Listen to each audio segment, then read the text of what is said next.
بسم اللہ الرحمن الرحیم۔ السلام علیکم۔ ایک دن سلطان شمس الدین التمش اپنے دربار میں بیٹھا ہوا تھا۔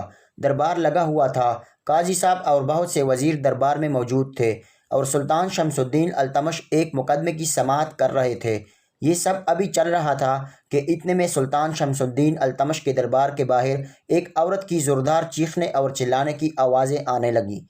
جب سلطان شمس الدین التمش نے اس عورت کی چیخیں سنی تو تمام دربار میں سناٹا چھا گیا اور سلطان شمس الدین التمش نے سپاہیوں کو حکم دیا کہ جا کر عورت کو اندر لے آؤ، اس عورت کی گرجدار آواز میرے سینے کو چیر کر رکھ دے گی۔ سلطان کے حکم پر سپاہی باہر گیا اور ایک عورت کو دربار کے اندر لے آیا۔ سلطان شمس الدین التمش نے اس سے پوچھا، اے خاتون، تمہارے ساتھ کیا زیادتی ہوئی کہ تم اتنا زور زور سے چلا رہی ہو؟ تو اس نے کہا، سلطان شمس الدین التمش، ایسا مسئلہ کے بارے میں کبھی نہ پوچھو جس مسئلے کو تم حل نہیں کر سکتے۔ جب یہ بات سلطان شمس الدین التمش نے سنی تو گرجدار لہجے میں بولا، اے خاتون، یہ سلطان شمس الدین التمش کا دربار ہے، بتاؤ کیا بات ہے؟ تو وہ عورت کہنے لگی، سلطان شمس الدین التمش، ایک آدمی نے میرے ساتھ غیر شرعی نکاح کیا اور اب اس کا 2 ماہ کا ناجائز بچہ میری گود میں ہے۔ جب میں 2 ماہ کا بچہ اس کے پاس لے کر گئی تو اس نے اس کو اپنا بیٹا ماننے سے انکار کر دیا۔ جب یہ بات سلطان شمس الدین التمش نے سنی تو وہ غصے کے عالم میں کہنے لگا، اے خاتون، تم جانتی ہو کہ تم یہ کیا کہہ رہی ہو؟ ابھی اور اسی وقت اس آدمی کا نام لو، اس کی ابھی اور اسی وقت گردن اتار دی جائے گی۔ جب یہ بات سلطان شمس الدین التمش نے کہی تو وہ عورت کہنے لگی اور طنزیہ مسکراہٹ کے ساتھ کہا، سلطان شمس الدین، تم یہ نہیں کر سکتے۔ جس آدمی نے میرے ساتھ زنا کیا اور جس کا بچہ میری گود میں موجود ہے، اگر میں اس کا نام لے لوں تو تم مجھے ہی قتل کروا دو گے۔ یہ سن کر تمام درباریوں کو اس عورت کی باتوں میں تجسس ہونے لگا اور سوچنے لگے کہ آخر ایسا کون آدمی سلطان شمس الدین التمش کی حکومت میں جرأت کر سکتا ہے، اور آخر وہ کون ہے جس کا یہ عورت کہہ رہی ہے کہ سلطان اس کو سزا نہیں دے گا۔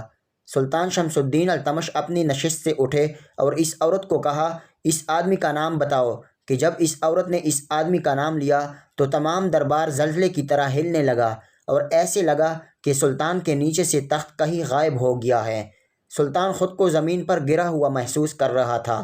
اس عورت نے کہا، میں ہندو ہوں اور یہ ناجائز بچہ خواجہ بختیار کاکی کا ہے۔ اس نے مجھ سے غیر شرعی نکاح کیا اور اس سے یہ ناجائز بچہ پیدا ہوا، اور جب میں یہ بچہ خواجہ صاحب کے پاس لے کر گئی تو اس نے اسے اپنا بیٹا ماننے سے انکار کر دیا۔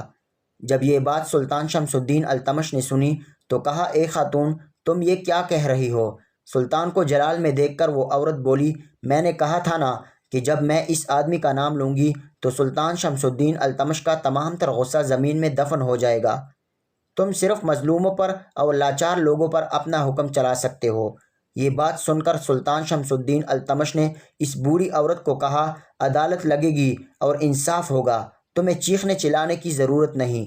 اس عورت کا خواجہ قطب الدین بختیار کاکی رحمۃ اللہ علیہ پر بدکاری کے الزام کے واقعہ پوری دہلی میں صحرا میں آندھی کی طرح پھیل گیا۔ یہ بات بوڑھے، نوجوان اور بچے کی زبان سے سنائی دیتی تھی کہ خواجہ قطب الدین بختیار کاکی رحمۃ اللہ علیہ پر ایک ہندو عورت نے بدکاری کا دعویٰ کر کے ناجائز بچے کا باپ کہہ رہی ہے۔ ہر جگہ طرح طرح کی باتیں ہونے لگی۔ کوئی کہتا کہ یہ ہندو عورت جھوٹ بول رہی ہے تو کوئی کہتا کہ شاید خواجہ شاہ صاحب کا ظاہر کچھ ہے اور باطن کچھ۔ جب اس بات کی خبر خواجہ قطب الدین بختیار کاکی رحمۃ اللہ علیہ کو چلی تو ڈنڈے کے سہارے اگلی صبح خواجہ صاحب عدالت میں حاضر ہوئے۔ جب خواجہ صاحب عدالت میں تشریف فرما رہے تھے تو تمام لوگ خواجہ صاحب کے آداب میں اٹھنے لگے، تو خواجہ صاحب نے بآواز بلند کہا، اے لوگو، اب میں آپ کا پیر بن کر نہیں بلکہ ایک ملزم بن کر عدالت میں آ رہا ہوں، لہٰذا ایک عام ملزم کی طرح مجھے عزت دیجیے۔ حضرت خواجہ قطب الدین بختیار کاکی رحمۃ اللہ علیہ عدالت میں حاضر ہوئے اور آ کر کٹہرے میں کھڑے ہو گئے اور سلطان شمس الدین التمش کو کہا، اے سلطان، بتاؤ اس عورت کے پاس کیا ثبوت ہے؟ کیا کوئی ایسا گواہ موجود ہے کہ اس نے مجھ پر اتنا بڑا الزام لگا دیا؟ تو سلطان شمس الدین التمش نے اس ہندو عورت سے پوچھا، بتاؤ تمہارے پاس کوئی ثبوت یا کوئی گواہ موجود ہے؟ تو اس عورت نے 3 ایسے لوگوں کو کٹہرے میں کھڑا کر دیا جنہوں نے کلمہ پڑھ کر اس بات کی گواہی دی کہ خواجہ صاحب نے تہجد کی نماز کے وقت اس عورت کو پردے کے پیچھے لے گیا اور اس کے ساتھ زنا کیا، اور یہ ناجائز بچہ جو اس عورت کی گود میں رو رہا ہے یہ خواجہ صاحب کا ہے۔ وہ ہندو عورت نہیں جانتی تھی کہ آخر اس کا نتیجہ کیا نکلنے والا ہے۔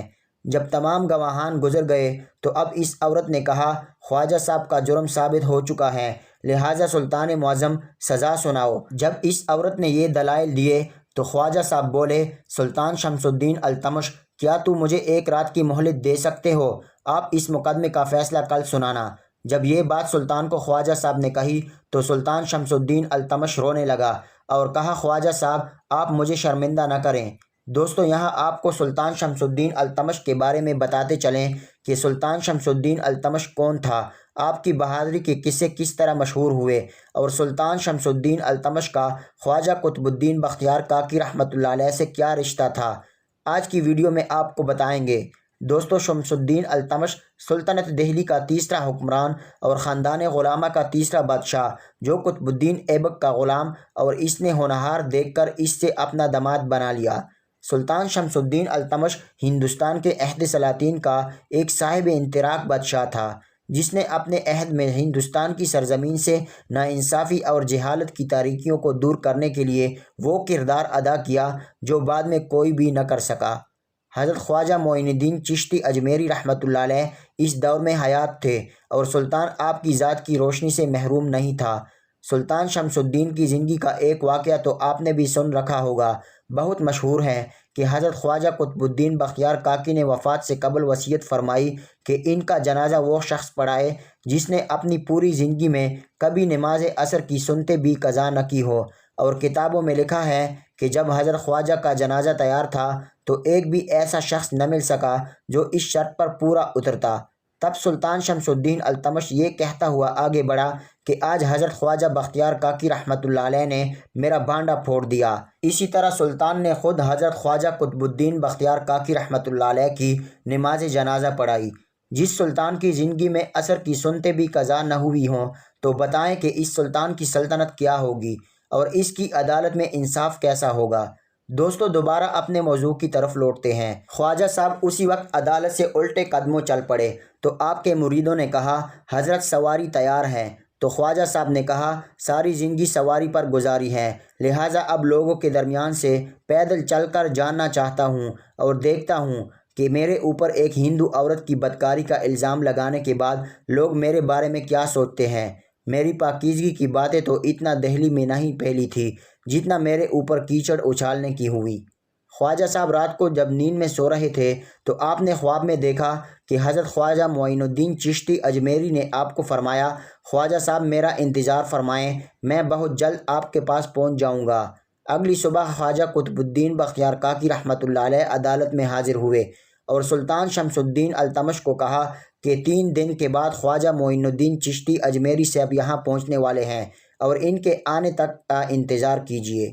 خواجہ قطب الدین بختیار کاکی رحمۃ اللہ علیہ خواجہ معین الدین چشتی اجمیری رحمۃ اللہ علیہ کے مرید تھے اور سلطان شمس الدین التمش خواجہ قطب الدین بختیار کاکی رحمۃ اللہ علیہ کے مرید تھے، اور اس دن دنیا کی انوکھی عدالت میں پیر کٹہرے میں کھڑا تھا اور اپنے مرید کو جواب دے رہا تھا۔ جب یہ بات سلطان شمس الدین التمش نے سنی تو اسی وقت وہ عورت بولی، حضور یہ صرف ایک فطور ہے، کیونکہ ایک رات میں نہیں کوئی اجمیر سے آ سکتا ہے اور نہیں جا سکتا ہے، لہٰذا خواجہ صاحب کو کس نے بتایا کہ وہ آ رہا ہے؟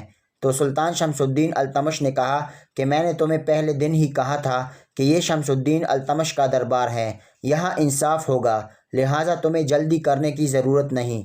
سلطان شمس الدین التمش نے خواجہ صاحب کو 3 دن کی مہلت دے دی۔ وقت گزرتا رہا، تیسرے دن کی شام ہو گئی لیکن ابھی تک حضرت خواجہ معین الدین چشتی اجمیری نہیں پہنچے تھے۔ خواجہ قطب الدین کاکی رحمۃ اللہ علیہ نے مغرب کی نماز کی جماعت کرائی تو جب سلام پھیرا تو دیکھا کہ آخری صف پر ایک شخصیت تھی جس کی 2 رکعتیں رہتی تھی، اور وہ شخصیت حضرت خواجہ معین الدین چشتی اجمیری تھے۔ آپ نے جیسے ہی سلام پھیرا تو خواجہ قطب الدین کاکی رحمۃ اللہ علیہ جا کر آپ کے گلے لگ گئے تو خواجہ صاحب نے کہا، اب میں آ گیا ہوں، تمہیں رونے کی ضرورت نہیں۔ جب یہ بات خواجہ صاحب نے کہی تو نہ صرف خواجہ قطب الدین صاحب رو رہے تھے بلکہ پوری کی پوری مسجد میں تمام نمازی خواجہ صاحب کو دیکھ کر رونے لگے۔ صبح عدالت لگ گئی۔ خواجہ معین الدین خواجہ قطب الدین کاکی کو لے کر عدالت میں حاضر ہوئے۔ خواجہ صاحب نے دیکھا کہ ایک عورت کٹہرے میں 2 ماہ کے بچے کو ساتھ لیے کھڑی تھی۔ خواجہ معین الدین چشتی نے سلطان شمس الدین التمش کو کہا، اس مقدمے کی کارروائی شروع کی جائے۔ مقدمے کی کارروائی شروع ہو گئی۔ معین الدین چشتی رحمۃ اللہ علیہ اس عورت کے قریب گئے اور جا کر غور سے بچے کے منہ سے کپڑا ہٹاتے ہوئے کہا، اے بچے، تم گواہی دو کہ تمہارا باپ خواجہ صاحب نہیں۔ یہ دیکھ کر وہ عورت ہنسنے لگی اور کہا، خواجہ صاحب، لگتا ہے کہ آپ کے مرید پر الزام لگنے کے بعد آپ سٹیا گئے ہیں۔ کبھی 2 ماہ کے بچے نے بھی بولنا سیکھا؟ تو یہ سن کر خواجہ صاحب نے کہا، عورت تم صبر کرو، یہ بچہ ضرور بولے گا۔ عدالت میں موجود لوگ خواجہ معین الدین چشتی اجمیری صاحب کو حیرانگی سے دیکھ رہے تھے۔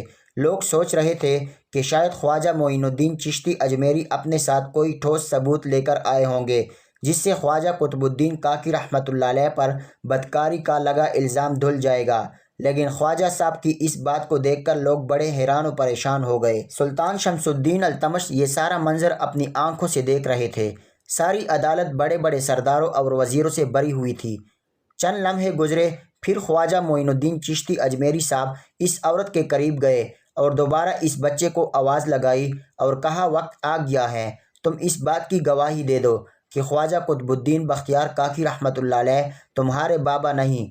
تو چند ہی لمحے گزرے تھے کہ وہ بچہ اپنی ماں کی گود میں اٹھ بیٹھا اور ایک سردار کی طرف اشارہ کرتے ہوئے کہا، حضور، وہ میرا باپ ہے۔ جب یہ منظر تمام لوگوں نے دیکھا تو پوری عدالت میں ہلچل مچ گئی اور لوگ حیران و پریشان ہو گئے کہ خواجہ صاحب کے کہنے پر 2 ماہ کا بچہ بول پڑا، اور اس بچے کی گواہی کے بعد حضرت خواجہ قطب الدین بختیار کاکی رحمۃ اللہ علیہ کی کردار پر لگا داغ ہمیشہ ہمیشہ کے لیے دھل گیا۔